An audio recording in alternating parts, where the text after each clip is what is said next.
ए सफेद कपड़ा। ओ ओ फारूक भाई, मैच ड्रॉ हो गया है। Madrid derby 1-1। पहला गोल आया पेनल्टी, जो थोड़ी कंट्रोवर्शियल थी, जिसके बारे में हम बाद में बात करते हैं। फिर एम्बाप्पे ने गोल मारा। फर्स्ट हाफ एथलेटिको मैड्रिड ने डोमिनेट किया। Second half was only real Madrid. दोनों टीम थी wasteful, but perfect result for Barcelona. कल हम जीतते हैं तो पॉइंट्स गैप तो हम बिल्कुल कम कर देंगे दोनों टीम के अगेंस्ट। आपका क्या टेक है गेम पे? जी लक्ष्य भाई, मेरे ख्याल से परफेक्ट रिजल्ट था बार्सिलोना के लिए। No doubt as a Barcelona fan हम तो चाह रहे थे कि एटलेटिको ये मैच जीत जाती, लेकिन मेरे ख्याल से इससे अच्छा रिजल्ट नहीं था क्योंकि दोनों टीम्स हमसे आगे थी और 2 पॉइंट्स जो है उन दोनों ने ड्रॉप किए। और आपकी बात सही है। एक पहला हाफ जो था वो एटलेटिको मैड्रिड उन्होंने डोमिनेट किया और उन्होंने चांसेस भी मिस किए, और रियल मैड्रिड का एक भी शॉट ऑन टारगेट नहीं था फर्स्ट हाफ में। तो पहला हाफ आप अवे खेल रहे हो, बर्नाबो में खेल रहे हो, तो वहां पर अगेंस्ट रियल मैड्रिड एक काफी बड़ी अचीवमेंट थी। लेकिन सेकंड हाफ में जैसे ही रियल मैड्रिड आती है तो रियल मैड्रिड ने डोमिनेट किया, मतलब मजा आया उनकी गेम देख के, और टू बी वेरी ऑनेस्ट। और मुझे लग यही रहा था कि वो कभी भी गोल स्कोर कर देंगे, वो मैच ये एक नहीं बल्कि 2-3 गोल के साथ जीतेंगे। लेकिन फिर वही बात है कि थोड़ी उनकी लक साथ नहीं दे रही थी। कभी पोस्ट पे लग गया, कुछ वेस्टफुल भी थे वो। लेकिन ये थे कि ओवरऑल वेरी गुड गेम, हमें यहाँ पे अच्छी डिफेंस भी देखने को मिली और रियल मैड्रिड की तरफ से अच्छी अटैकिंग फुटबॉल भी देखने को मिली। तो एज अ न्यूट्रल फैन काफी मजा आया देखकर। अब बात करते हैं पेनल्टी गोल के बारे में। Very good penalty by Julian Alvarez. Expect नहीं कर रहा था पनेका मारेगा, बट पेनल्टी थी या नहीं थी? वार ने इंटरवीन किया, मूव काफ़ी आगे बढ़ गई थी, कॉल बैक किया और पेनल्टी दी। इंटरनेट पे तो हम सब ने देख लिया था, आउटरेज हो चुका है। काफ़ी लोगों ने एक और चीज़ बोली, डू नॉट मेस विथ तेबास।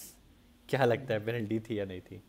बिल्कुल पेनल्टी थी यार लक्ष्य भाई। मतलब मैं ये ऐसा नहीं कि मैं बाइस्ड होकर ये बात कर रहा हूँ कि जी मैं बारसा फैन हूँ तो इस तरह नहीं, टच किया अपने डी के अंदर। और बहुत सारी सॉफ्ट पेनल्टीज रियल मैड्रिड को भी मिली है। मुझे समझ में नहीं आ रहा कि मैड्रिड फैंस क्यों इस बात के ऊपर वो इतना आर्गुमेंट कर रहे हैं। लेकिन ये था कि वो पेनल्टी साफ पेनल्टी थी, आपने टच किया। और हमें भी इस सीजन में इस तरह की हमने बहुत सारी पेनल्टीज जो है ना वो हमारे अगेंस्ट भी ऐसे डिसीजंस गए हैं।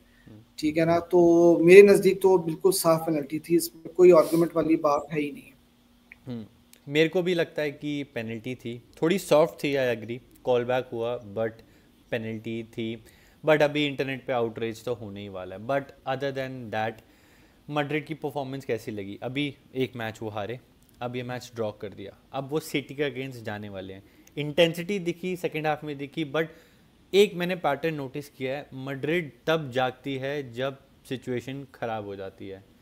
बिग मैचेस में उन्होंने इस सीज़न बिल्कुल भी ओनस नहीं लिया।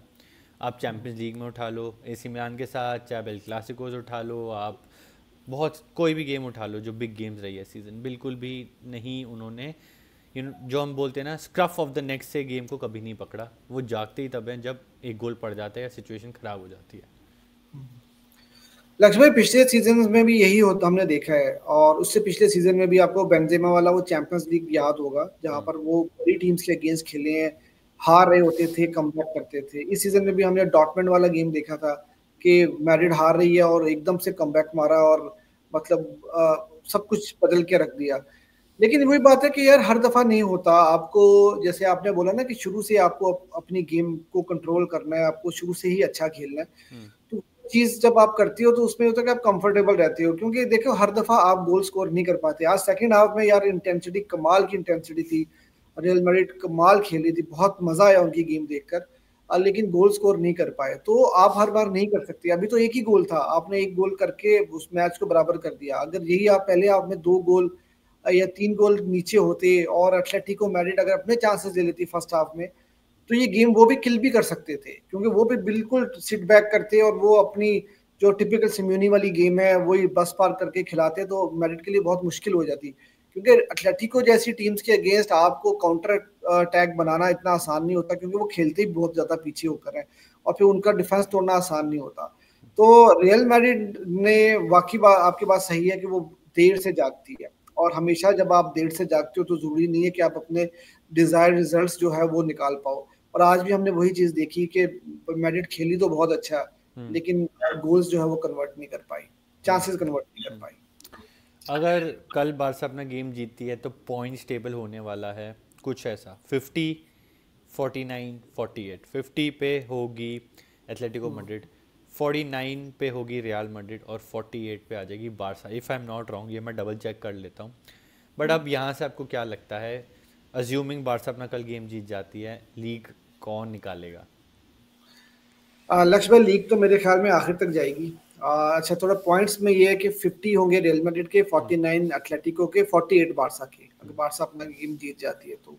और दूसरा ये कि लीग वाइड ओपन हो चुकी है इस गेम के बाद, इस रिजल्ट के बाद, स्पेशली बार्सिलोना के बाद बहुत अच्छा चांस है अब दोबारा से लीग में वापस आने का। हमारे पास बहुत अच्छा मौका था कि हम अपनी लीड जो हमने एक ज़माने में बनाई थी, 7-8 पॉइंट की लीड बनाई हुई थी और हमें लग रहा था यार हम बहुत कंफर्टेबल हैं, और हम 7 पॉइंट पीछे चले गए थे। तो लीग जो है ना वो सीसा सिचुएशन में चल रही है इस टाइम पर, कभी वो ऊपर है, कभी हम, और कभी एथलेटिको आगे जा रही, कभी बारसा, कभी रियल मैड्रिड। तो लीग इस बार जो हम एक चीज देखते हैं जी, प्रीमियर लीग में बहुत ज्यादा टफ फाइट चल रही है, तो मुझे लगता है कि ये टफ फाइट जो है ना यहाँ पर भी हमें देखने को मिलेगी।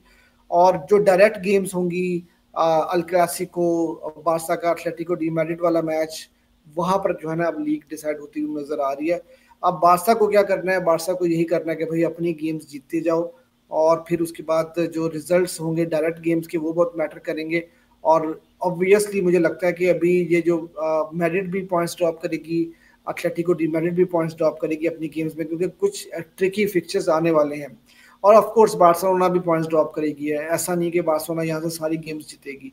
तो अब ये डिपेंड करता है कि कौन सी टीम कम पॉइंट्स ड्रॉप करेगी, वो टीम यहाँ से जीतती हुई जाएगी। लेकिन जो डायरेक्ट फिक्चर्स होंगे वहां पर जो है वो लीग डिसाइड होने जा रही है। आई थिंक अब सारी गेम यही होने वाली है कि कौन सी टीम सबसे कम पॉइंट्स ड्रॉप करने वाली है, जिसने कम किए वो जीत जाएगा। चलो थैंक यू फारूक भाई फॉर ज्वाइनिंग। आज हमने मैड्रिड का मैच स्ट्रीम किया, कल बारसा का मैच है, होपफुली सेविया का अगेंस्ट से जीत जाते हैं। सेविया मास्टर्स ऑफ ड्रॉ बन चुके हैं सीजन में, होपफुली ड्रॉ और बारसा जीत जाए। See you tomorrow, adios, take care, bye bye.